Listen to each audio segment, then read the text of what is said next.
Okay, we'll recite the same mantra.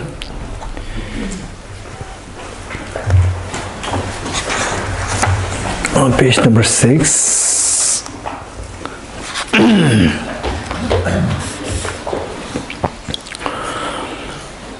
Om ye dharma hetu prabhavam hetum tesham tathagato yavatat tesham jayo nirodha evam vati mahashramanaye swaha.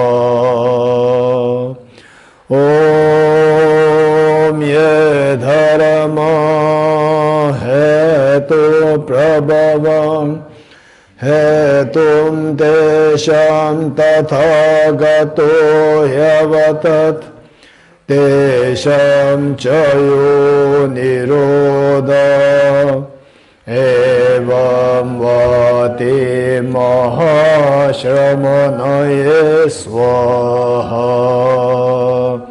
Om ye dharma hetu prabhavam hetum tesham tathagato yavatat tesham chayo nirodha evam vati mahashramanaye swaha.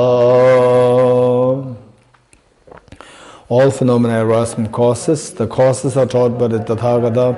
The cessation of causes as well as taught by the great seer.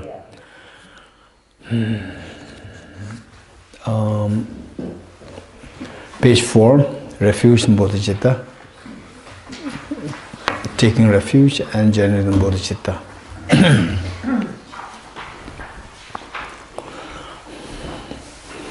I go for refuge until I'm enlightened to the Buddha, the Dharma, the Sangha.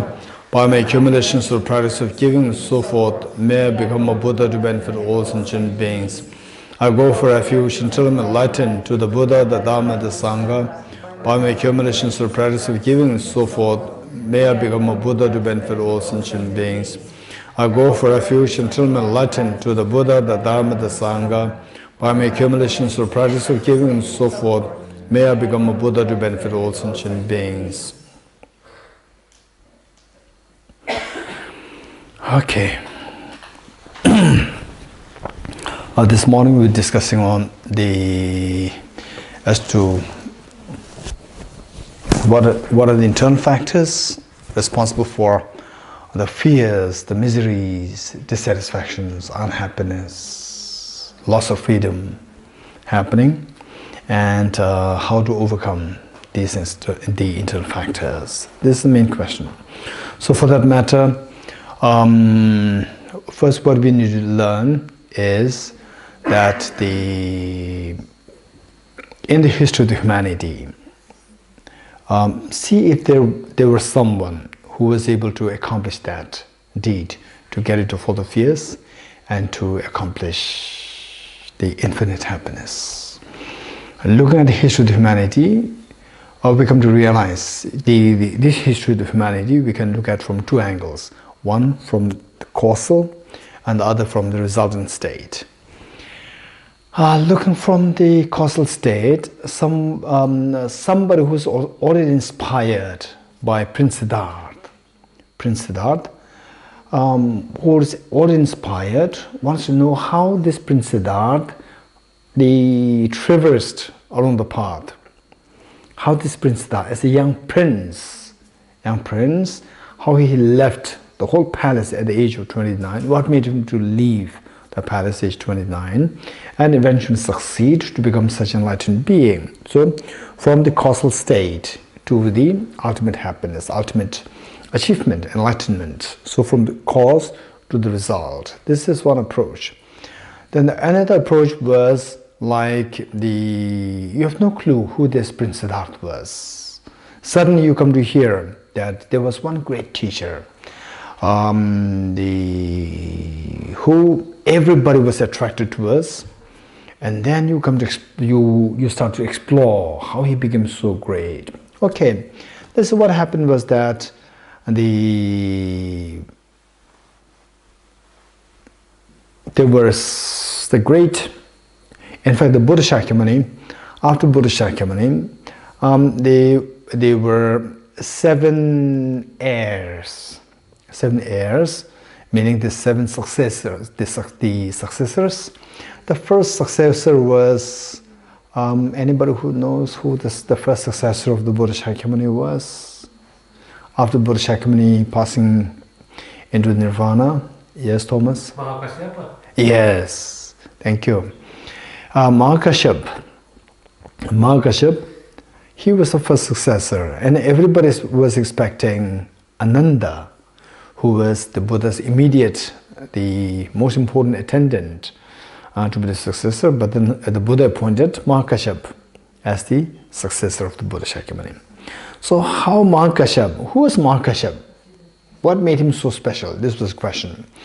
Mahakashyap, before he met the Buddha Shakyamuni, he himself was a great teacher. He was a great teacher, and he had many students. And he came to realize that some of the students, they started to go to receive teachings from the Prince Gautama. Gautama means the Buddha. Gautama, the family name, the Gautama. Then, okay, that's fine. Some students go there, and then later on he also discovered that not only he has some students, but very bright students, bright and very stable students. They also go to receive teaching from him. Then he started to have a question. Okay, who is this teacher? He started to question. And he wanted to know, how come that he is able to draw the attention of even the very bright, stable the practitioners? How come that what kind of qualities he had? Then he started to explore Mahakashyap. He explored. He first see that this Prince Siddhartha, now revered as the fully awakened one, is revered as the fully awakened one, and the one as Tathagata, meaning the one who has gone to the ultimate. Sugata, the one who had experienced the total peace, absolute peace. How come that he experienced that? Unless he had that experience, people cannot be drawn towards him. So he must have this experience. How come that he gained that experience? Then he explored. Then he came to realize that this Buddha Shakyamuni, he realized what is known as, what today we call as emptiness. He realized the concept of emptiness, concept of the illusion-like nature of all phenomena. And how come that this was what he realized? He was the first person on this earth to realize this concept. And how come that he realized that?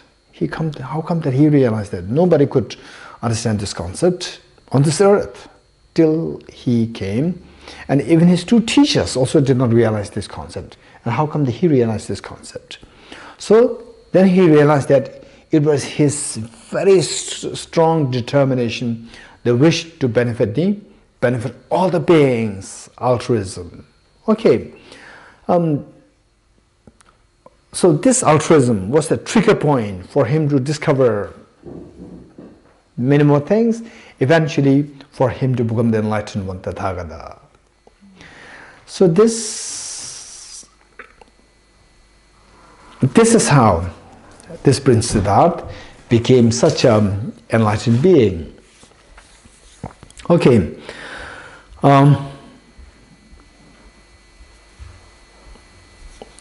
If you turn to page 5,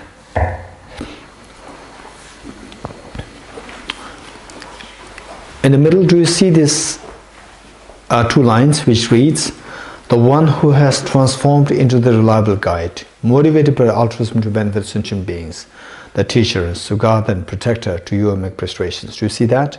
Okay. So these are two stanzas which were actually written by Acharya Dignaga. Acharya Dignaga. The text, this is taken out from the text, his text, Brahmana Samuchaya. Brahmana Samuchaya, the compendium of the Vedic cognition. The compendium of Vedic cognition, Brahmana Samuchaya. This is the text. And these two lines are the words of salutation of this text. And the salutation is made to the Buddha by Acharya Dignaga. And you must also know the story of Acharya Dignaga. Acharya Dignaga was 6th century great Indian master. And Acharya Dignaga, what happened was that when he was about like 10 years old, in those days in India, it was not like the school system that we have now in the West. It was like, say, in those days they call it Gurukul system, where there is somebody who's learned, and then all the villagers, they will send their children to this teacher, and the teacher's own house is the classroom, the school, whatever. And sometimes the teacher gives the class outside under the tree. Otherwise, in his own house. This is the school in those days. So the Acharya Dignaga, the one who wrote these two lines, he was one of the students there. Then one day, the teacher taught a concept, and he was just about like 10 years old. The teacher taught a concept, and then that evening, in those days, unlike what is today in the modern education system, the students, the tendency, the whole culture was designed in such a way that the students are so obedient to the teachers. There's such a respect, surrender, these things. That was the trend of the teacher-student relationship in those days. So after the teaching, then that night or that evening, in those days there were no lights, no electricity. Then the other school children, the boys, what they noticed was that this boy, Dignaga, he was holding and then he stripped off his clothes, naked, and then he was holding a lamb, say the oil lamp, and looking for something. And all other boys, they thought that, seeing what he was doing, they thought that the Dignaga went crazy. In the first place, he stripped himself off naked, and then with the lantern, he was looking for something. Okay, he can look for something, why should he strip off naked? He can strip naked, why should he look for something? These two things, combination is very strange. So, they thought he had gone crazy. So the next day, with great excitement, all the students, they jumped to narrate this story to the teacher. Teacher instantly became very stern and very, he did not become like, he did not just break into laughter. The students thought, the other children, they thought that he was going to break into laughter. Instead of laughter, he became very serious. Then in the class, he asked Dignaga, stand up. Then he stood up. Then asked, did you do what other students are telling? Did you strip off naked yourself? He said, yes, sir. And were you looking for something with the lantern? He said, yes, sir. Then the teacher became very serious and angry. And the Acharya Dignaga also, okay, so he was a student, very young, age like 10, sitting there. And the teacher said, did you do it? Acharya Dignaga said, yes, sir. Two of them, they communicated. All the students, they remained like they're frozen. What is happening? We thought that teacher was going to laugh because this boy gone mad. No, it must be a very serious matter. They didn't know what was happening. And the teacher said, get out. And Acharya Dignaga so happily left. So what he was doing, that the teacher taught the concept of a self, which is a permanent, unitary, and independent. And Acharya Dignaga, he did not agree with this philosophy. At the age 10, he did not agree with this philosophy. So actually he was like, he cannot revolt against the teacher, he cannot be rebellious. So what he was doing, he stripped of himself and said, where is the self? Permanent, unitary, independent self. With the lamp, he was looking for the self. And the other boys did not know what he was doing. And the teacher, hearing this, he knew that he was actually challenging what he taught the day before. So he said, get out. And he left, so happily Dignaga left. And then he became the father of the Buddhist logic. And this word of salutation is word of salutation of Buddha. And then he composed a whole treatises, whole genre of treatises on Buddhist logic. And a great psychologist, epistemologist, and a great practitioner. He was a hermit. So what happened was that these two lines, this is very, very, very precious. He composed, in those days, no paper, so no the facility of the privilege of using these papers. He was just the hermit, and like 6th century AD. He wrote this. He was meant to compose this text. See, on a slate, he wrote the first word of salutation. He left. He left for his arms round. Coming back, he saw that it was just erased. What was written was erased. And again he wrote the same thing the next day. He left. Coming back, again erased. Third time, same thing. Then the fourth time, he did not write this. He wrote that, whosoever erased what I wrote. If you erase this out of joke, this is not a joke, this is not a fun, this is a very important work that I'm doing. Please don't erase this. If you erase this because you disagree with what I wrote, come in person. He wrote it and left. Coming back, he saw somebody waiting there. Waiting there. What for? In those days, debates. If you disagree, debate. And if you debate, whoever lost the debate, it was a custom to be converted to the other tradition of your opponent. Then two of them started debating, and how can this person win debate against the father of the Buddhist logic? A great logician. He lost the debate, and then instead of sticking to the bet or the custom, he, out of great anger and rage, he sent fires from his mouth to Acharya Dignaga. And Acharya Dignaga's robes were burned, and he felt so demoralized. Thought that, okay, I'm always praying that may I become Buddha for the benefit of demons for all my sentient beings. And today, look, that forget about benefit all sentient beings. I can't even benefit one person who's right in front of my nose. So he was so sad. And then he just threw this slate in the air. The moment the slate were to fall, he was to quit the idea of the Bodhicitta. Then the slate never fell. And he looked up and he saw Arya Manjushri.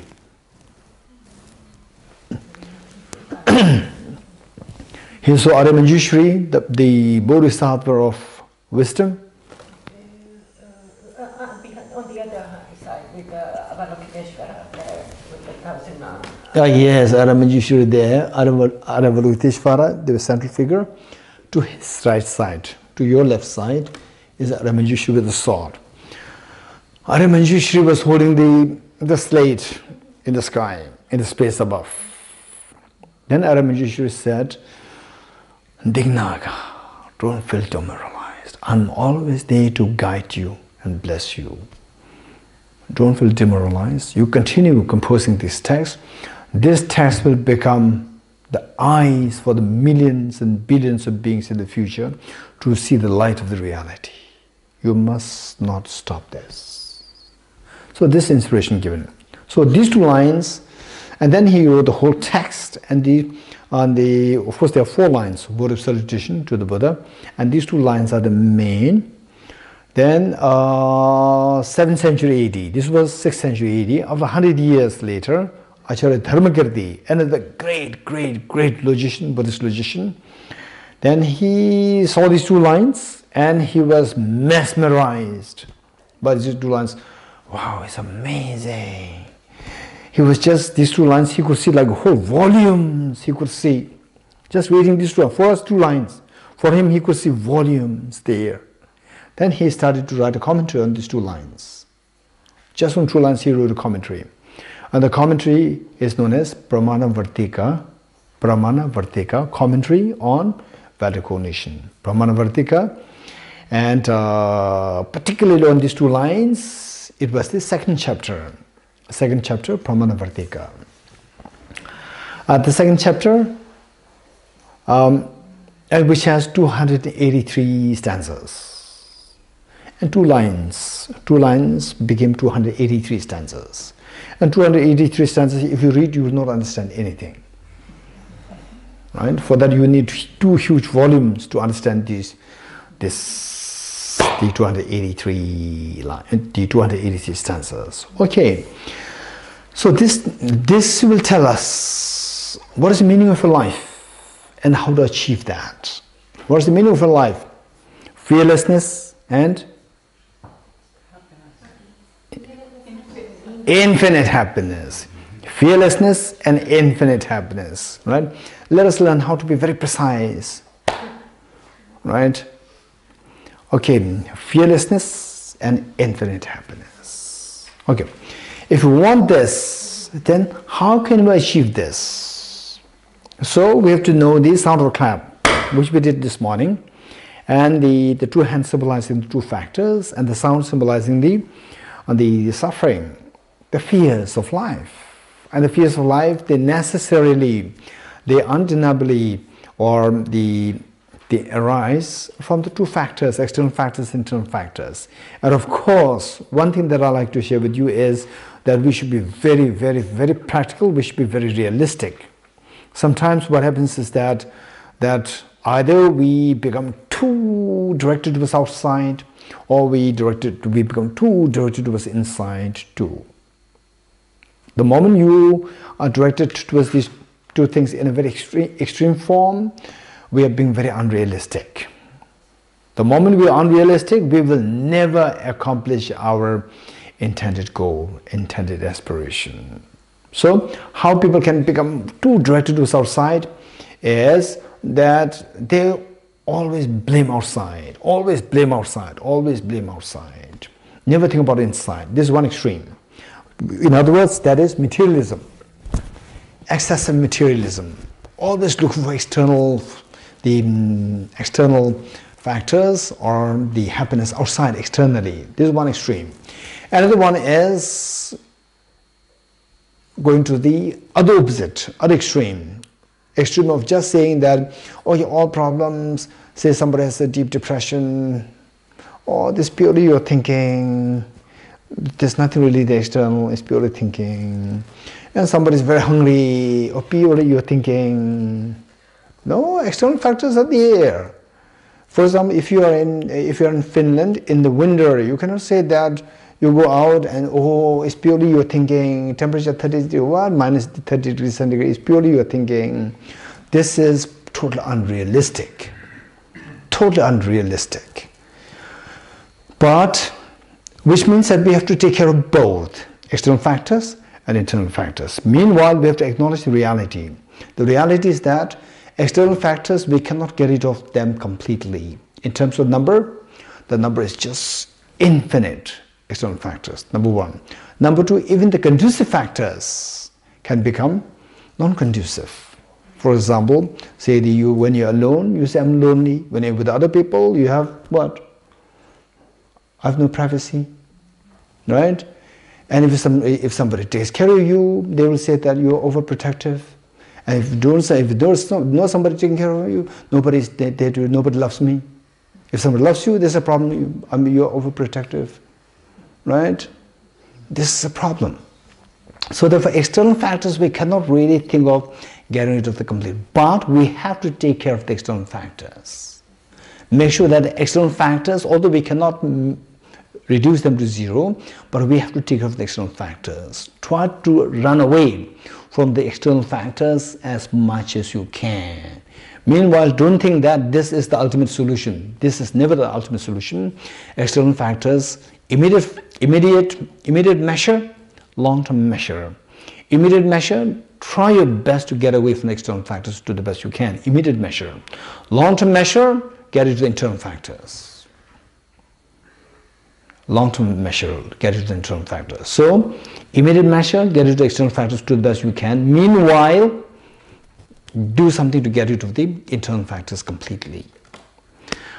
Okay, so for that matter, this Prince Siddhartha, he went in this journey and finally he discovered that external internal factors are there, and is finally to get the ultimate answer, for the ultimate measure, we must have to resort to get rid of the internal factors. This is what he realized. So what happened was that while he was there in the palace as a prince, just going to the experience, the luxury and the leisure, the luxury and the privilege as a prince at the palace, but he was never happy. And of course, if you read the biography of the Buddha, we see that he saw the four sides. This is very too simplistic. Okay, this is fine for beginners, but to be very honest, he is so exceptionally bright person, an exceptionally compassionate person. And it's not that just by three sides, no, it's not, but for the beginners it's fine. So what actually happened was that okay, by the way, for your information, and that all these, the biography of the Buddha was, there was a drama, not really a drama, like a movie on this.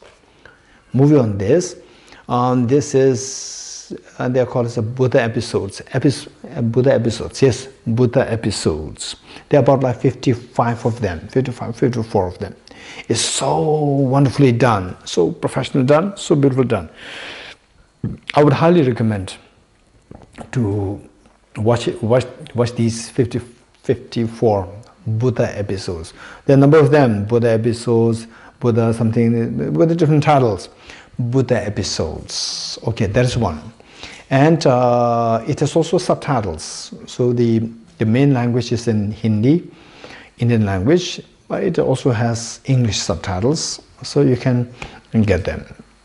And of course, if you, the best would be, high quality would be, you can, the order through Amazon, you will get the high quality. It's very cheap, and also that is high quality, and with the English subtitle, Buddha episodes. There are 54. I think you will get the whole CD. Okay, so that I personally noticed, okay, inside that there may be little factual errors here and there. Don't worry about that part.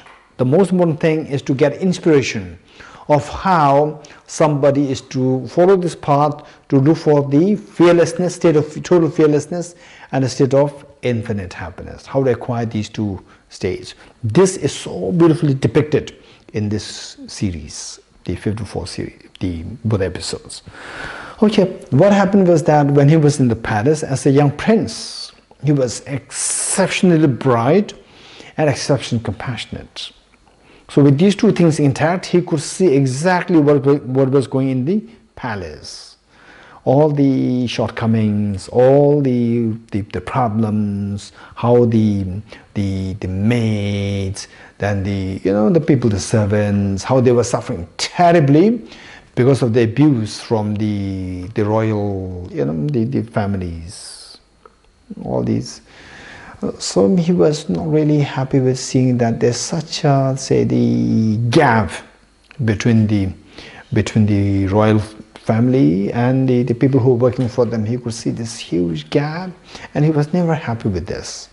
And on top of that, he would see sickness, aging, death, which is common across the humanity. Then alongside, he could see the wars. In those days, the wars among the different kingdoms. It was so common, so much of killings happening here and there. And seeing all these things, and he was so driven by the force of compassion towards all beings, he realized that just by sitting in the palace and then trying to benefit, this person, that person, save this person who was a prisoner, kept as a prisoner, being tortured, persecuted, he would save them. This will just not be the solution. So he left the palace to look for a reliable solution. Let us not forget this. So in this stanza, we see that the one who has transformed into the reliable guide. This is the main thesis. The one who has transformed into the reliable guide. Okay, I'm sharing with you, and then later on I'll ask questions. Right? We need to have the answers. Okay, so the main thesis is the one who has transformed into the reliable guide. This is the main thesis. And I'll explain each one of them. The main thesis that he who was originally a prince, just ordinary prince, very compassionate, very kind and intelligent, extremely intelligent principal. There's a prince, and this young prince has transformed. Otherwise was going to become an ordinary king and then die and finish. But then, unlike the other princes, he transformed into the reliable guide to guide those who seek fearlessness, total fearlessness, and infinite happiness. Right? Okay, he became a guide. He has transformed into a guide to lead those people who seek fearlessness and infinite happiness. How did he succeed? How did he succeed in this? Through 4 steps, not really steps, through the 4 premises. The first one, motivated by altruism to benefit all sentient beings. This is the first step. In the first place, unless he took the step to leave the palace, he would have never become what he is today, revered as the Buddha and inspiration, seen as inspiration for infinite number of beings pertaining to the wisdom the wisdom and compassion. So then, this altruism, compassion, with this compassion, he left the palace. He left the palace for what? Anybody? He left the palace for what? Anybody?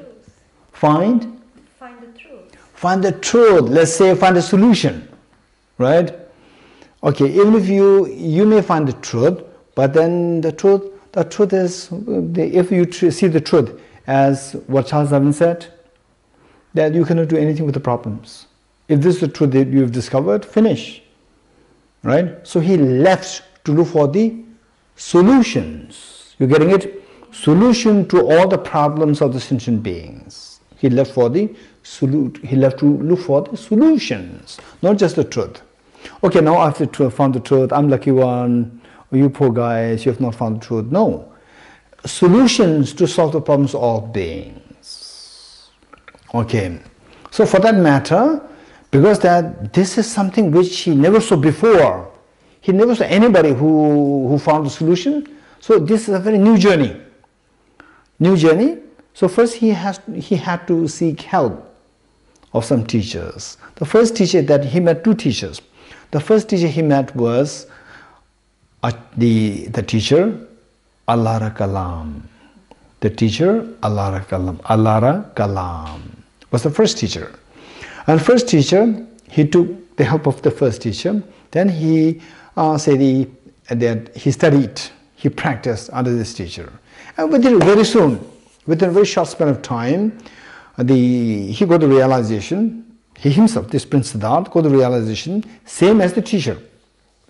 And then he asked for more instructions from the teacher. And the teacher said, you already realized everything. I have nothing more to offer. And again he went in search of another teacher. He found his second teacher. Second teacher is the teacher, the master Udreka. Master Udreka, he found him. And then the second teacher, his realization is more profound than the first one. And again he was trained on the second, and very soon again he reached the same level. And he asked for more instructions. The teacher said, what instruction you need? You have already achieved whatever is to be achieved on this earth. You already achieved that. And you stay with me. And all my students are your students also. You can guide them. Then the Prince Siddhartha, he said that, no, I came here to look for the solution to solve all the problems. But still I did not get the solution to solve all the problems. Then he went into 6 years of penance, austerity, and then finally he found the fun solution. What is the solution? Guess. What solution he found? Anybody? Yes, Thomas? Nirvana. Four Noble Truths. The enlightenment. No? Okay, slowly. You are young, I know. Right? Young, you have to go a little slow. Think of us. Right? Think of me, particularly who is a little slow. Okay, run slow. Okay, Nirvana. Nirvana is not really the solution. Not in Mahayana view. Okay, no. Okay, slow. Okay, let's say. So the point is that what we learned this morning was that we have to look for the solution. First, we have to identify the cause of the problem. We identify the cause of the problem. Once the cause of the problem is identified, then the counterforce is the solution. You agree with me? If you identify the cause, ultimate cause, the pipe fracture, pipe crack, if that is a cause, then the counterforce is fix it. Right? The glue to fix this, this is a counterforce. Likewise, we have to look for the final cause of all the problems, and whatever is the exact counterforce of this root cause of the problem, that becomes the solution. Okay, so he went in search of what the cause of the problem is. What the cause of the problem is. So the cause of the problem, the mantra which recited, Ye dharma hetu prabhava hetum desham tathagato hyevatat. What these causes are is taught by the Tathagata. Tathagata meaning the Buddha. So the Buddha identified what these causes are. What are the causes which the Buddha identified? So our job is to learn this and see whether it makes sense to you. Don't just follow blindly. Oh, this is what the Buddha said. You cannot say anything which is against what the Buddha said. This should not be approach. This should not be approach. First learn what the Buddha said, and then see whether it makes sense to you. Rationally it makes sense. If it makes sense to you, perfect. For example, how many of you know 2 into 3 equals 6? How many of you know 2 into 3, 2 multiplied by 3 equals 6? How many of you know that? Wow, how do you know that? Huh? How do you know that? Okay, 2 into 3 is a little complicated. 2 plus 2 equals 4. How many of you know that? How do you know that? Amazing. Who taught you that? 2 plus 2 equals 4. Huh? School. Okay, 2 plus 2 is 4 because I learned from the school? Or you know it yourself? I know it myself. Initially I learned from the school, but now I know it perfectly. I know it perfectly well. Right? Okay, this is earlier for a very young child, age 3 child, most of them, if you teach 2 plus 2 equals 4, then next time you ask the child, what is 2 plus 2? Will say 4. How do you know this? The child will have no clue. The child will say that I learned from the school. I learned from the teacher. But now, for you, if I ask 2 plus 2 equals 4, how do you know this? I learned from the school. Don't say that. You say, I know this. I know this. This is my knowledge. When you say I learned from the school, means it's a borrowed knowledge. It's a borrowed knowledge. When you say I know this, means it is your knowledge. It's not a borrowed knowledge. You getting it? Okay. Your knowledge will give you confidence. Borrowed knowledge will not give you confidence. So if you say that, oh, this is what the Buddha taught, this is borrowed knowledge. When you say, yes, of course, this is what the Buddha, it makes total sense. When I say it makes total sense, which means that now it has become my knowledge. When it becomes your knowledge, only then the transformation will take place. When it remains a borrowed knowledge, transformation will not take place within you. Finally, the transformation takes place within you. What creates problem, that must be removed. What creates problem? Your mind must be transformed from the state of what creates problem to the state of problemlessness. That must be transformed. This transformation will take place only if the knowledge is introduced and it becomes your knowledge. But then initially it must be a borrowed knowledge. You have to learn from somebody. Once you learn it, don't ape. Don't just ape and keep it there. First, learn it and then subject that to analysis. Subject that to analysis, and the moment you go, wow, that's amazing, that makes sense, it's very true, it has become your knowledge. Only then, with this, you take this as a tool, and then this will help you to transform your mind. From somebody, it says, the one who has transformed into the reliable guide. Once he was just ordinary person as a young prince. Then he transformed through gaining conviction in what he learned. Okay, so for that matter, say, first to get this, the solution, we have to know the root cause of the problem. Identify the root cause of the problem, we'll identify the root cause of the problem is twofold: ignorance and self-centered attitude. The root cause of the problem, in a loose vernacular language, ignorance and self-centered attitude. In a technical sense, ignorance, precisely self-grasping ignorance and self-centered attitude. These two are not one, these two are different.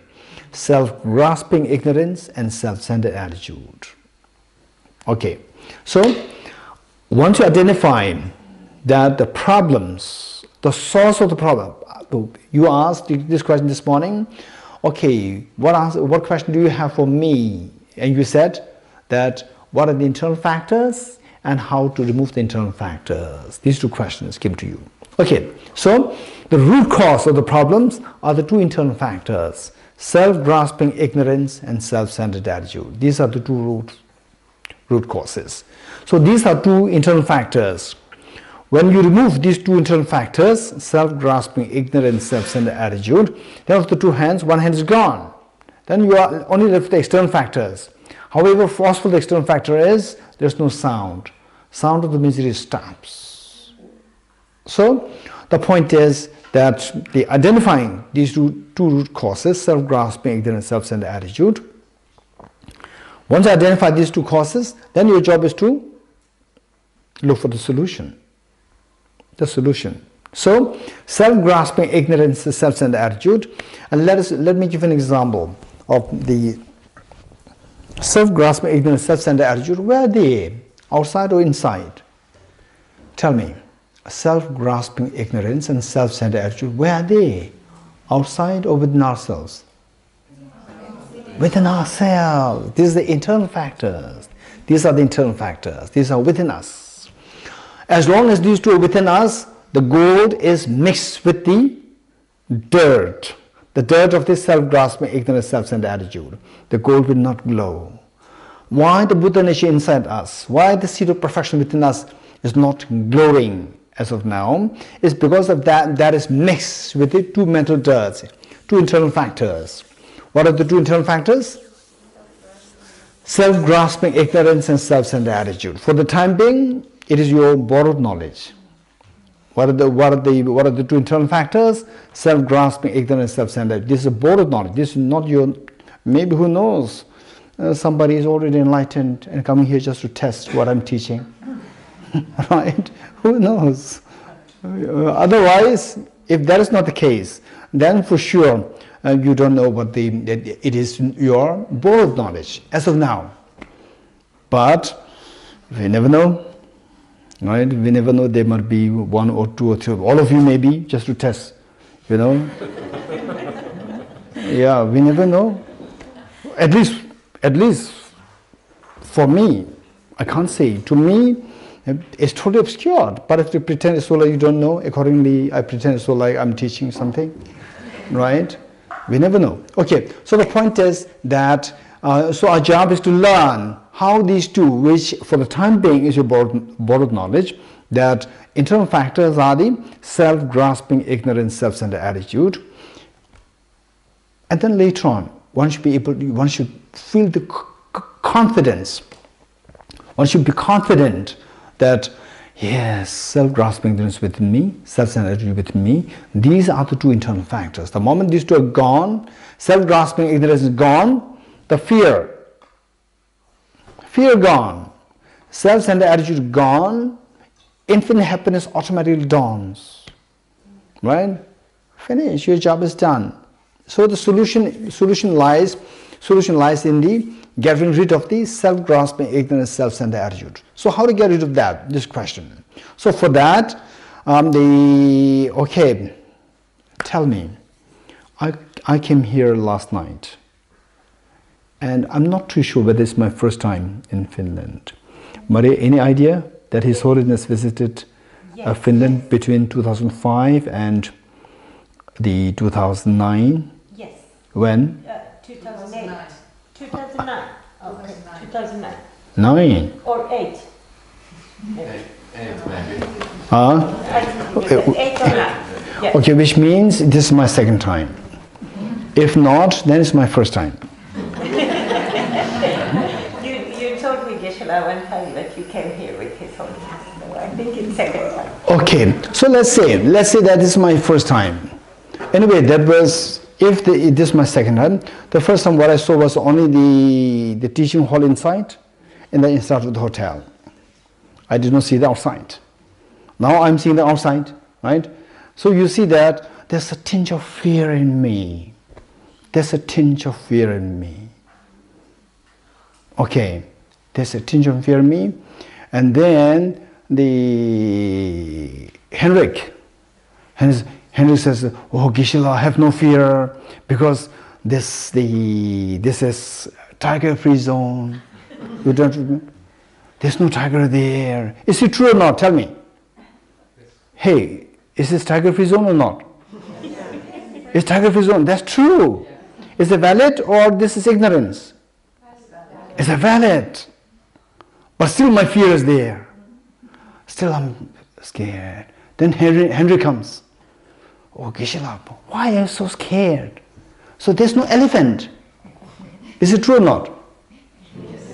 Oh, that's also true. That's valid. That's a valid cognition.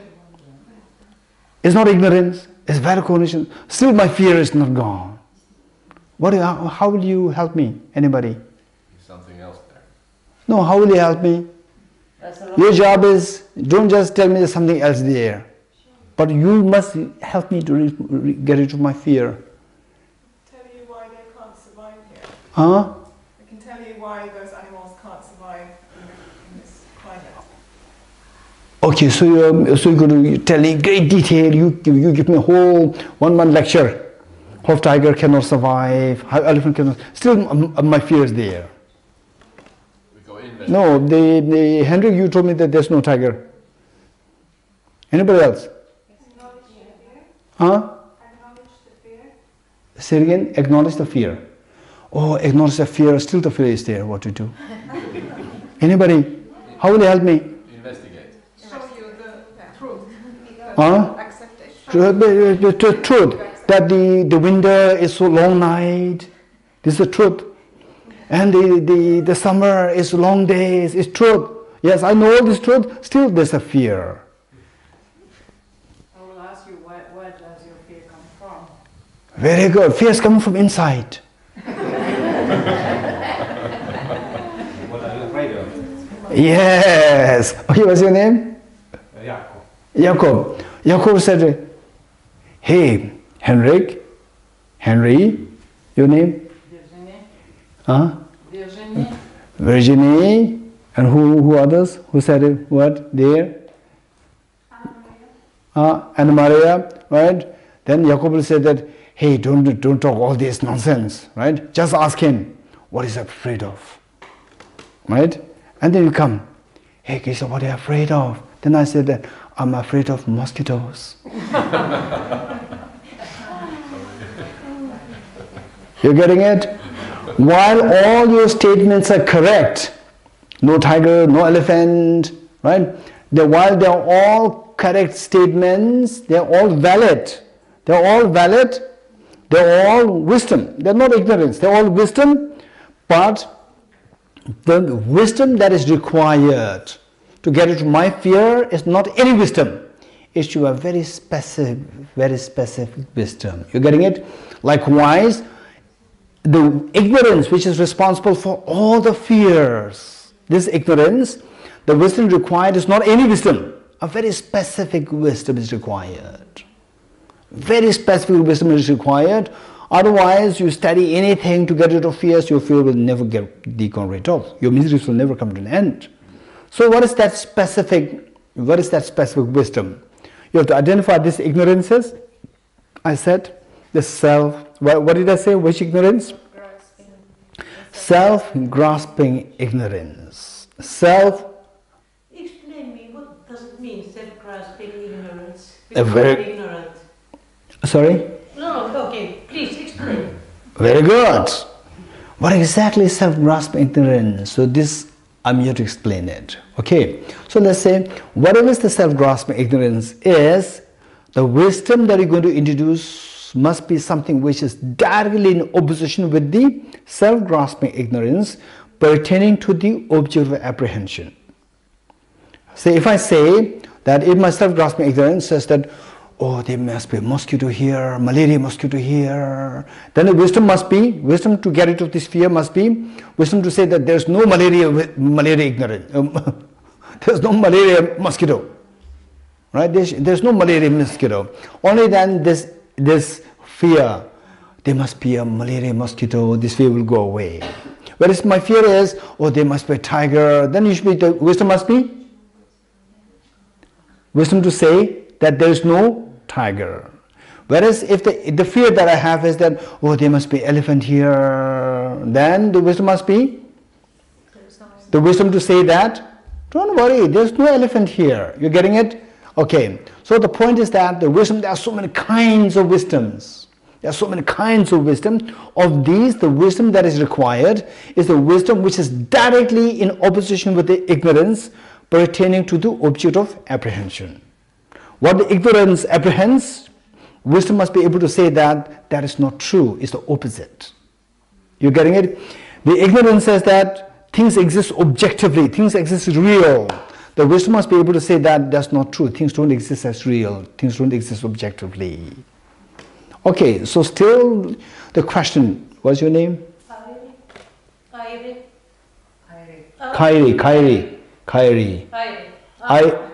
Airi or Kairi? Airi. Yeah. Okay, so the question which Airi asks, what exactly is self-grasping is still not answered. Still not answered, but we have learned, what we have learned is that the ignorance that you want to get rid of, to get rid of this, the wisdom to be introduced must be directly, okay, this is what we have to learn. The wisdom to be introduced to counteract the ignorance must be the wisdom which is directly in opposition with the ignorance pertaining to the object of apprehension. Can you say this?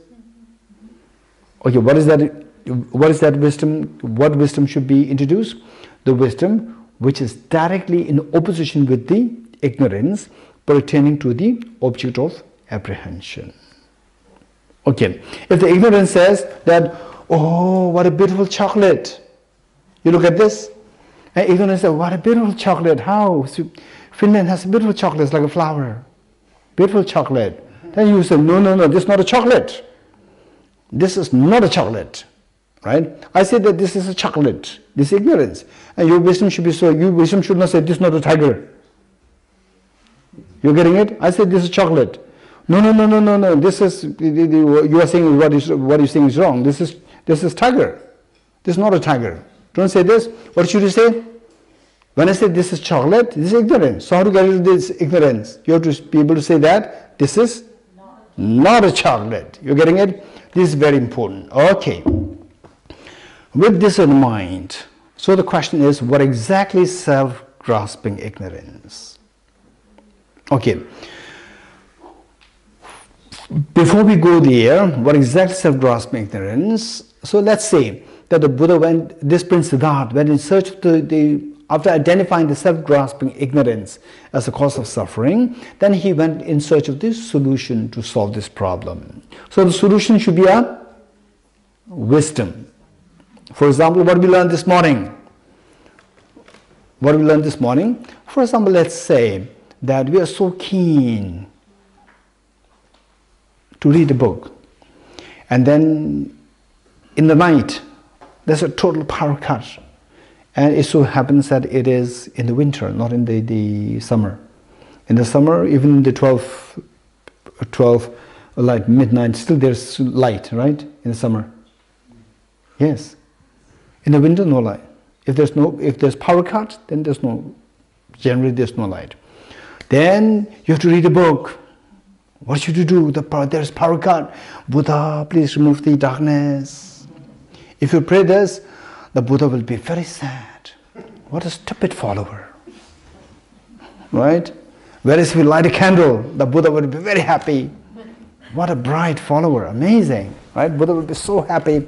So, in order to dispel the darkness, the wisest thing to do is introduce the counterforce, which is directly in opposition to the light, to the darkness, which is light. Introduce light. It is only through introducing the light that the darkness can be eradicated.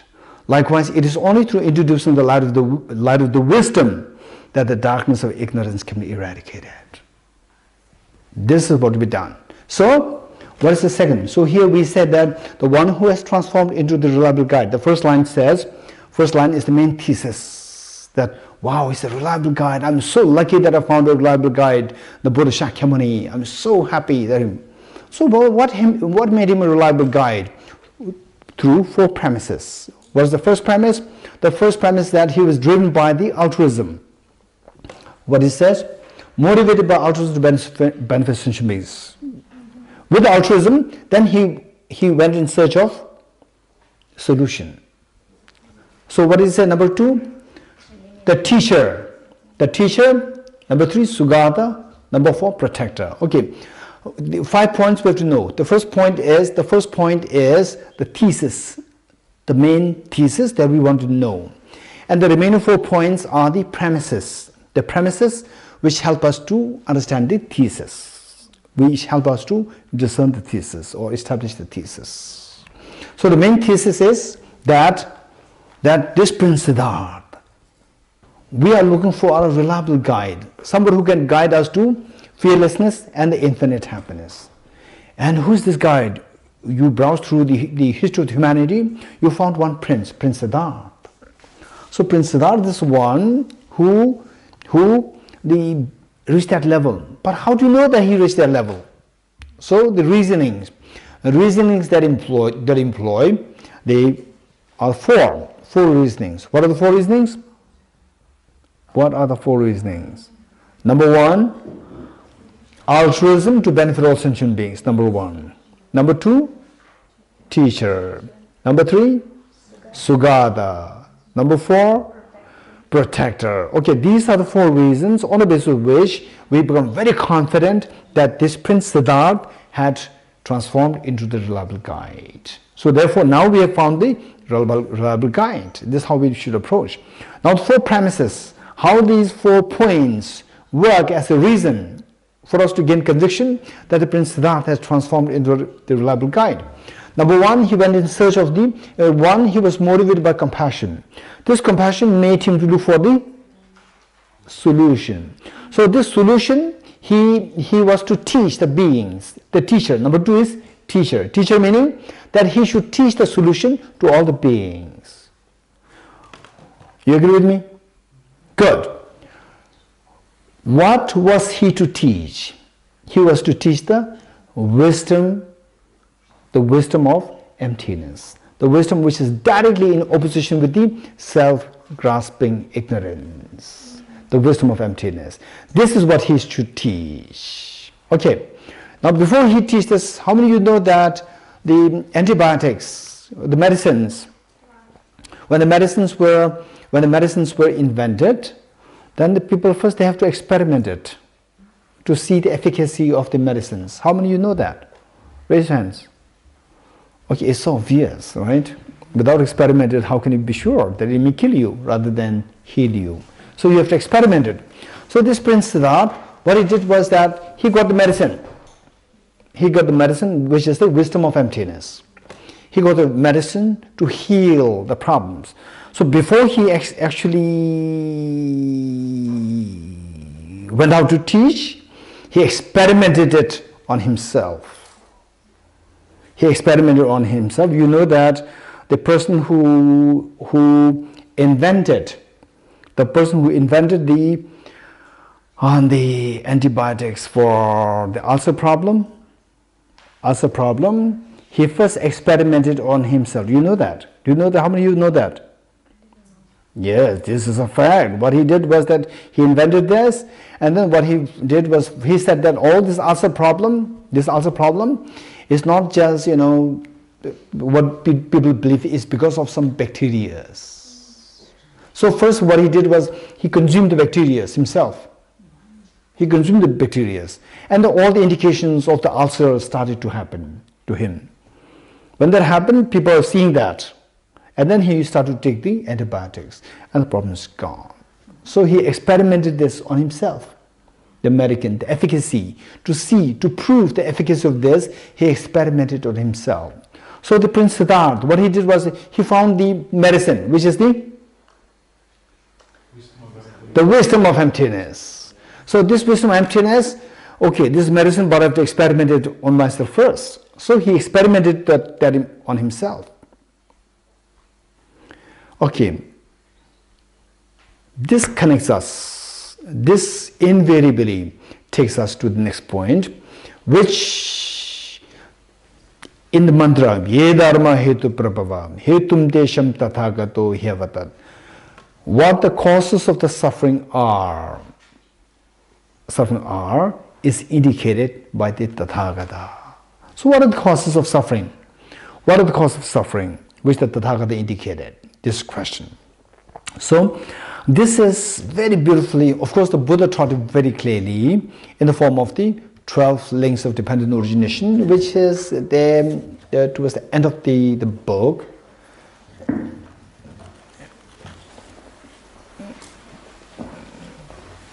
Okay, it's on page 328. Wheel of Life. Do you see that? Wheel of Life. Do you see a picture? Page 328. 328. No, you don't see that? 318. 318. It must be a different edition. 318. Good. Page 318. This is Wheel of Life. Wheel of Life. This whole instruction was given by the Buddha himself.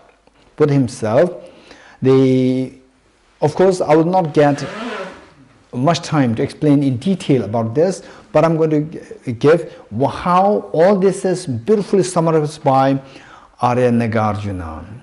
Arya-Nagarjuna, the 2nd century, and then it's a little bit of the debate whether it's the 1st century AD or 2nd century AD, it doesn't matter. 1st century AD, great, the saint scholar Arya-Nagarjuna, revered as the 2nd Buddha by the Mahayana practitioners.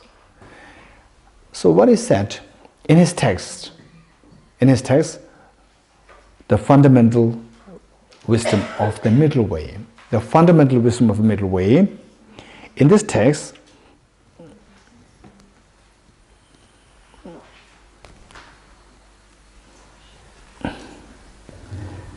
okay, tea break? Yes, when you feel like it. So it's okay. If you want now, that was good. Or okay. Discussion group now? Yes. Okay, so what he said was, he said one stanza. This stanza beautifully summarizes all the teaching of the Wheel of Life. This stanza is in Tibetan, in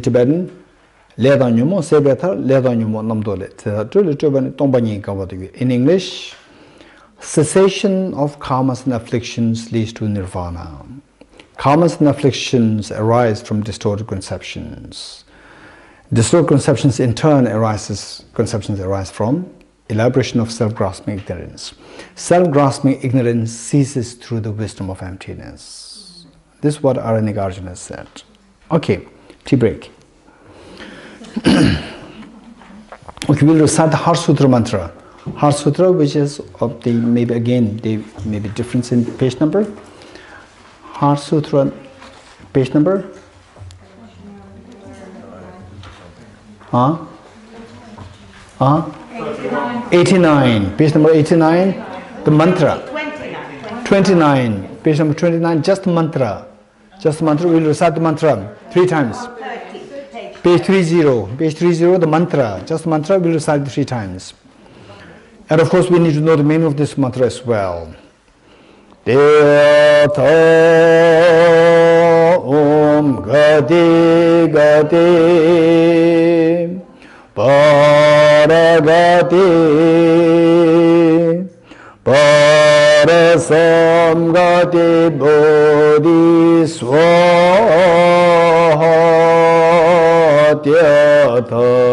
Om Gati Gati Paragati Parasam Gati Bodhi Swahatyatha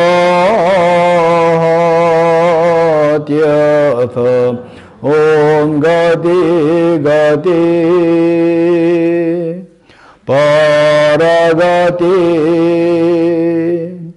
Parasam Gati Bodhi Swaha.